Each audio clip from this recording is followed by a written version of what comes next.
నమస్తే. ఇప్పుడు మిరప పంటలో చాలా మందికైతే ఈ బూడిద తెగులు, పండాకు సమస్యలనేది ఎక్కువగా వస్తున్నాయి. సో, వచ్చిన ఆకులు అనేది రాలిపోవడం జరుగుతుంది. బూడిద, పండాకు వల్ల.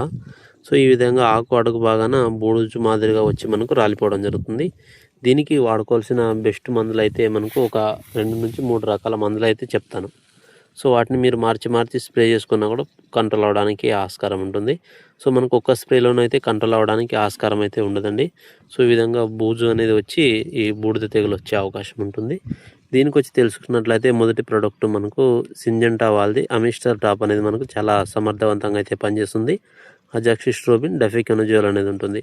సో, ఒక 250 ml వాడుకోండి. సో, ఇది కాకపోతే బాయర్ వాళ్ళది మనకు అసర్బో అని దొరుకుతుంది. సో, ఇందులో కూడా మనకు టెబికోనజోల్ ప్లస్ మనకు ఈ ఫ్లూపైరమ్ అనే టెక్నికల్స్ అయితే ఉంటాయి. సో, దాన్నైనా కూడా మీరు కలిపి స్ప్రేయింగ్ చేసుకోవచ్చు. వీటి కాంబినేషన్లో ఏరిస్ ప్లాంటోమైసిన్ అయితే తీసుకోండి. మీకు తెగులు సమస్య అనేది రాకుండా మంచిగా ఉండే అవకాశం ఉంటుంది. ఇది కాకపోతే మనం నెక్స్ట్ తెలుసుకున్నట్లయితే మనకు కొర్టివా వాళ్ళది గలీలియో సెన్సా. సో, ఇది కూడా మనకు చాలా సమర్థవంతంగా అయితే పనిచేస్తుంది. సో, కొర్టివా గలీలియో సెన్సా అయినా కూడా ఒక 400 ml ఒక ఎకరానికి డోస్ ప్రకారంగా తీసుకోండి. ప్లాంటోమైసిన్ అయితే కాంబినేషన్గా తీసుకోండి.